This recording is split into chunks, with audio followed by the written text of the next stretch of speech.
Welcome, viewers. This is Politics Today, hapa Science TV. By the way, hapa tunachapa siasa. My name is Jonas Simba, and I'm with Wanjang Ede, our sign language interpreter. I encourage you to give us your feedback on the topics we are sharing here. 0111980384. Just in case you didn't get that number, 0111980384. And today we have a guest. Karibu sana daktari.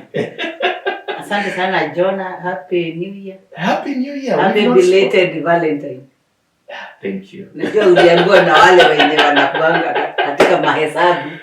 Wow. Sasa pokea hii kutoka kwa others.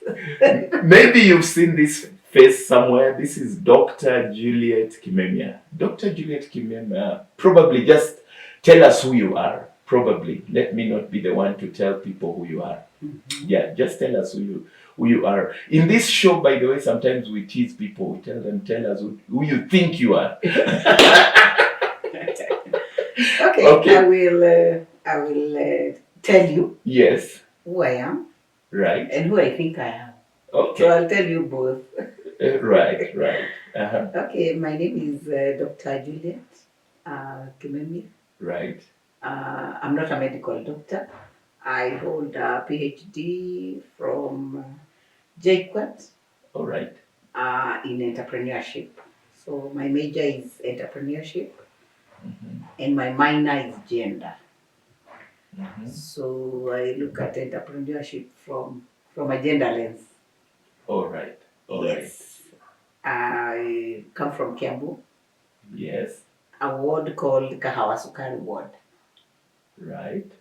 And that's where I live with my family. Okay. Kimemia is my husband. My surname is Mohoro. Okay. So you can call me Juliet Gadoni Mohoro. You can call me Juliet Gadoni Mohoro Kimemia. Okay. Mohoro huwa siachi sana because that's my dad. All right. Yes, may he rest in eternal peace. Right. Uh-huh. Yeah, so I am a mother of 3. Okay.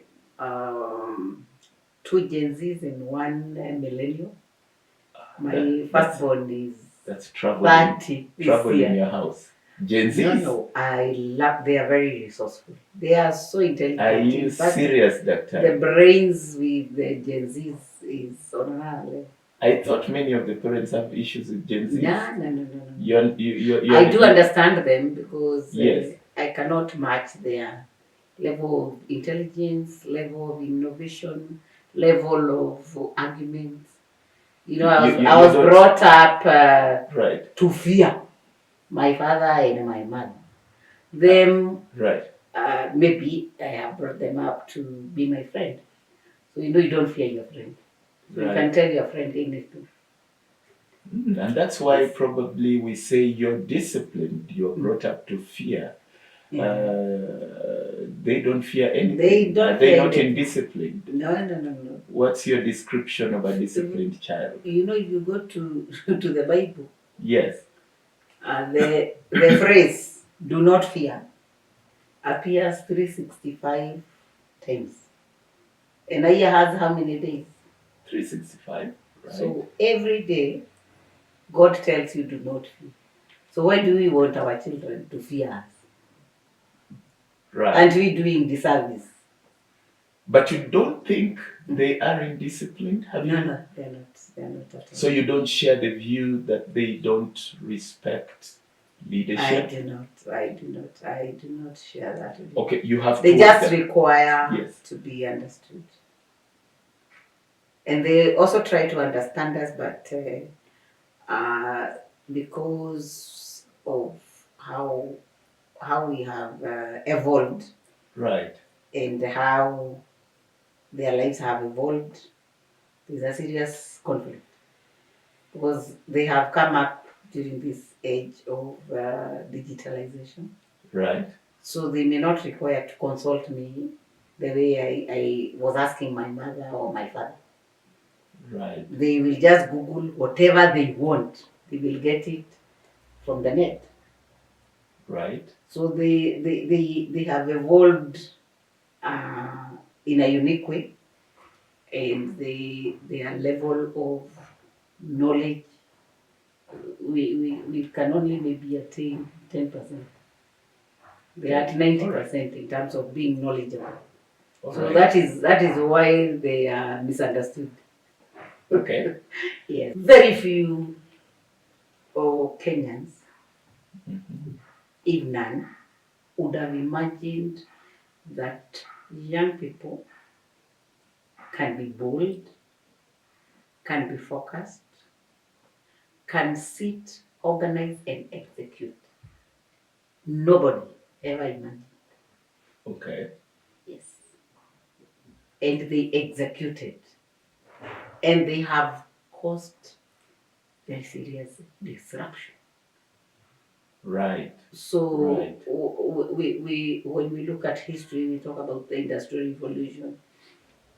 Now we are in the digital revolution, but we are also looking at the disruption by the young people, right, and the demand by the young people that they are the majority and therefore they have to have their way and say.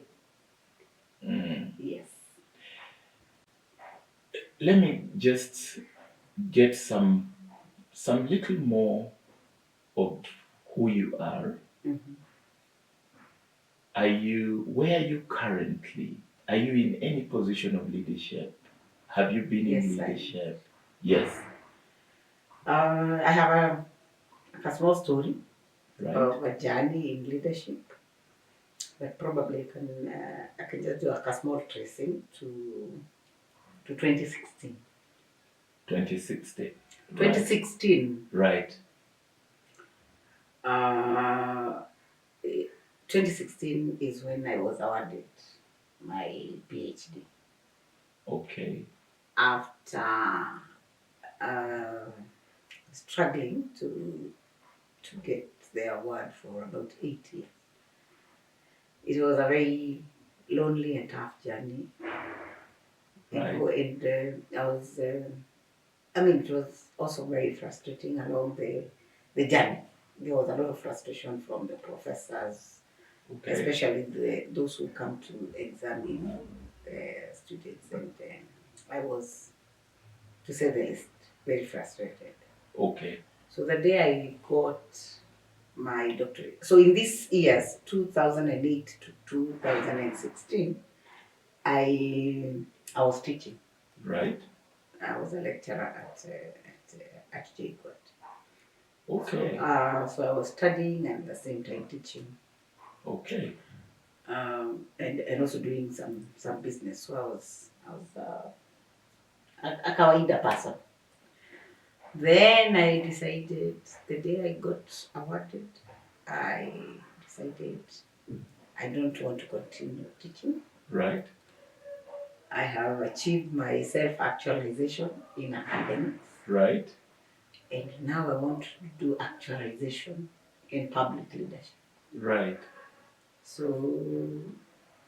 I don't know that it was wisdom or lack of it. Okay. I decided I'm going to run for a political office. Mm-hmm. And nikajitubukiza into the record Murky Waters. Kwa siasa. Murky Waters of politics. Right. So I went to Kanu party. Okay. I love that party. Chama cha baba na mama. Chama mama na baba. Yes. Because of course, when you're not known by anybody, then it becomes very difficult for you to even get nominated in the party of the day. Right.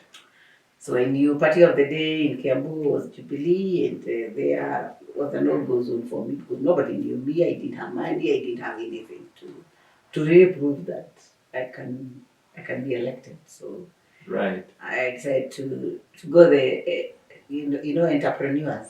What I had studied. Right. They take calculated risks. So I calculated my risk very nicely. What do I want? I want to put my name out there. Right. I want to test and see how public leadership. And therefore, I thought Kanu is the best route to get there. Right. Because first of all, it's the only party. I mean, it's the independent party. It's the party that brought independence in this country. Right. And at the same time, it's the only party I feel that has served the interest of this country. Okay. Because for 40 straight years, Kanu was in power. Right. So, and looking at what has happened from the day Kanu left power, or from when Kanu left State House, Yes. all the occupants have created two small vehicles. Okay. I call them toy cars. That once you're done with it, you just crash it and throw it in the dustbin and Right. no apologies. Right. So the first troika was called NAC. Okay. That gave Kibaki State House. Okay. But it couldn't even sustain him to run the second term. Right. So second time he created PNU. So he killed NAC the following year after getting into office in 2002, right. 2003 December. Right. NAC was a dead party. Dead. Right. Seriously dead. Right. Then fast forward in 07, he created the PNU, Party of National Unity. Right.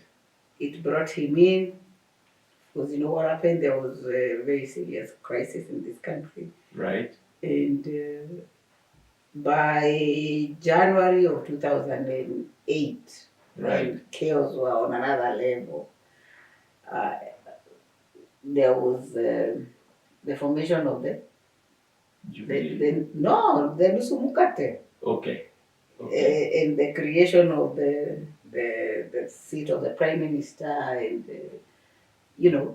right. The entire opposition was in government.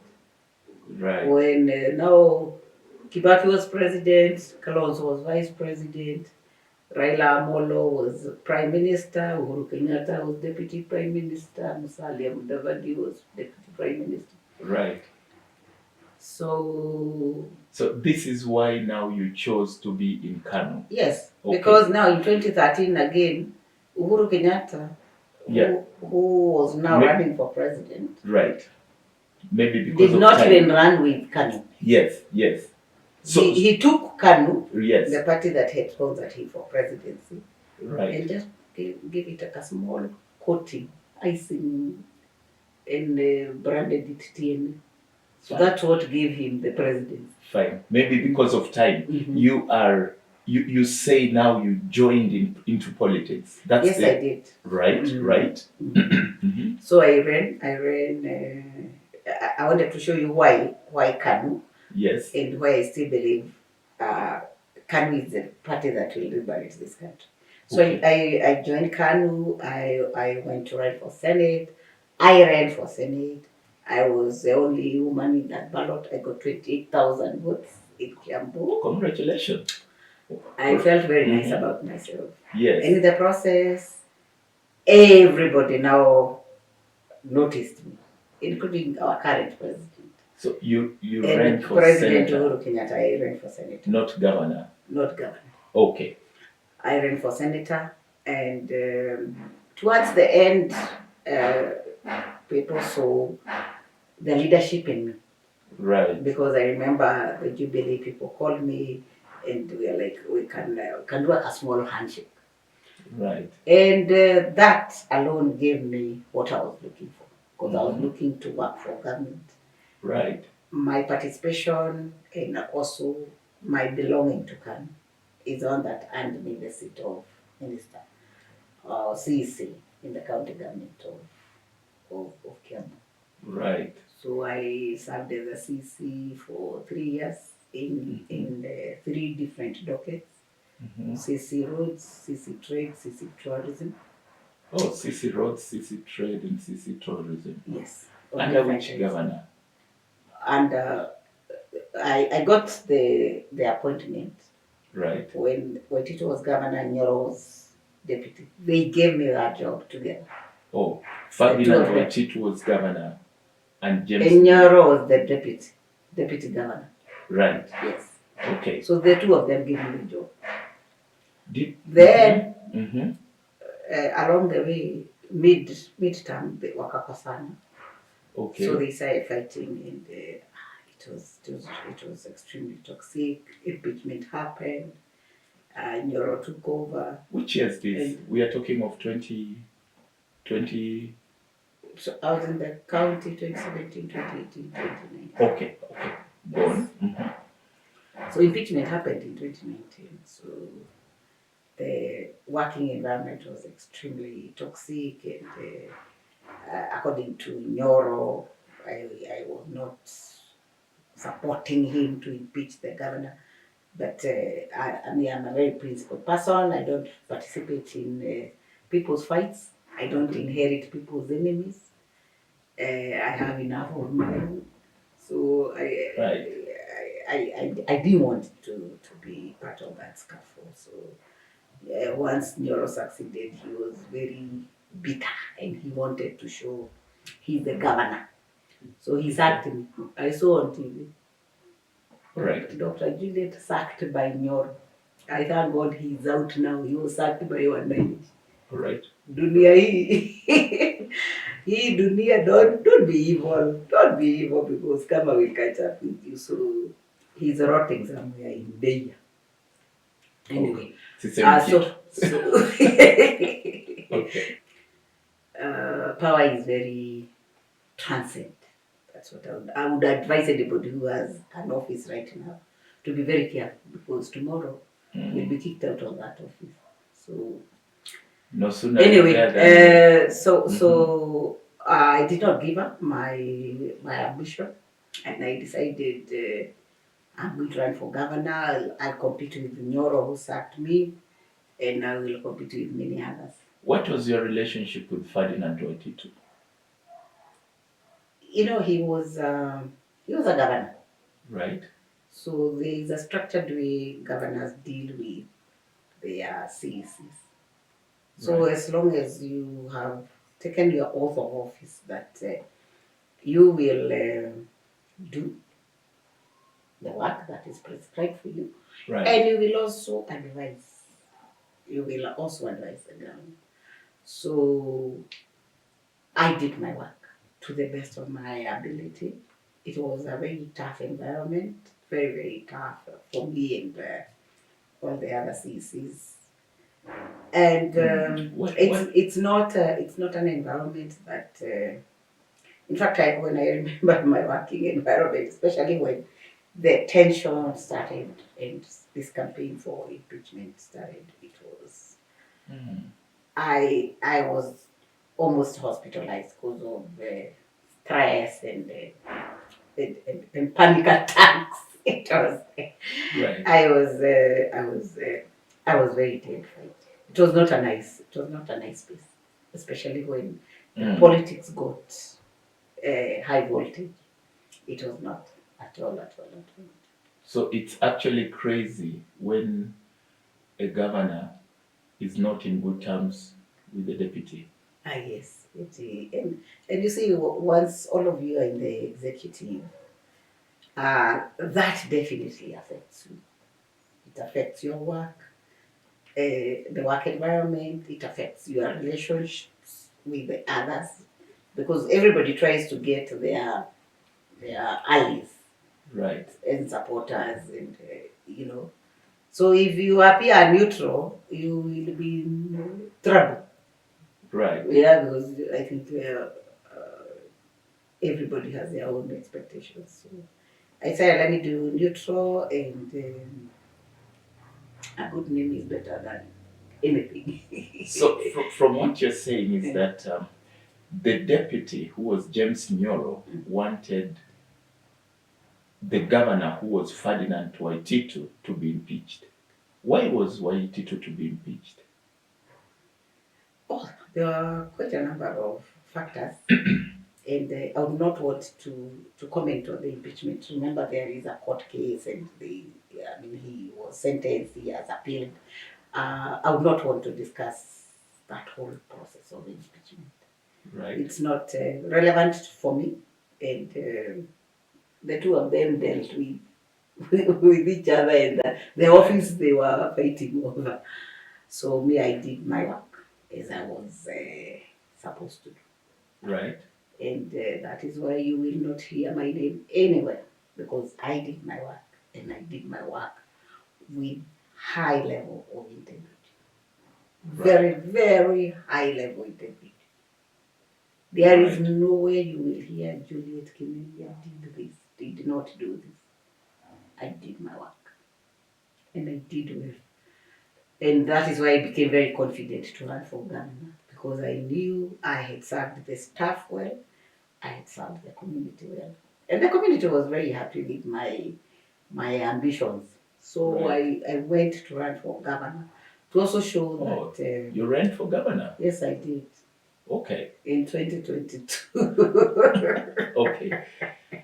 Because first of all, I really believe in women leadership. Right. And I also believe that there is no sky. And I also believe I have the necessary experience. Because when I was the CC at the Council of Governors, right, all the CCs from the 47 counties elected me to be their caucus chair. So if you ask the waziri of Siaya, Jaoko Odinga, who was their chair at COD, Council of Governors, utakwambia ni Dr. Juliet. Ukiambia waziri wa Mombasa, ukimuuliza chair wenu alikuwa nani, ama wa Nyeri alikuwa anaitwa Muthoi, alikuwa PA government spokesman wa Kibaki. Right. He was the CC for roads in Nyeri. He was among the people who elected me to be their chair. Right. If you ask the Nairobi CC, the one who was CC for health, anaitwa Muhindi Moja. Muulize mkubwa wenu kule COG alikuwa nani, atakwambia Dr. Juliet. So me, I have occupied positions of leadership because of merit and because people trust in my leadership. And I know that in 2027, God willing, if it will be in His plan, because me, I really consult my God, I will run again for governor. And I think Kiambu is right for a woman governor. All right. Yes, it is very right. Well done. That's all I can say. Women and leadership. Yes. That's all I can say for now. You're such a strong personality. I want us to go for a break briefly, but I want us to come back. The case is over about, was it corruption in Kiambu? No, it's not over. There's an appeal. What I pray is the Auditor General to just produce a report showing that 588 million shillings was stolen. Sisemi kitu. It was not. Viewers, we are with Dr. Juliet Kimemia. We are talking about a few things in Kiambu. Give us your views. 011980384. See you after the break.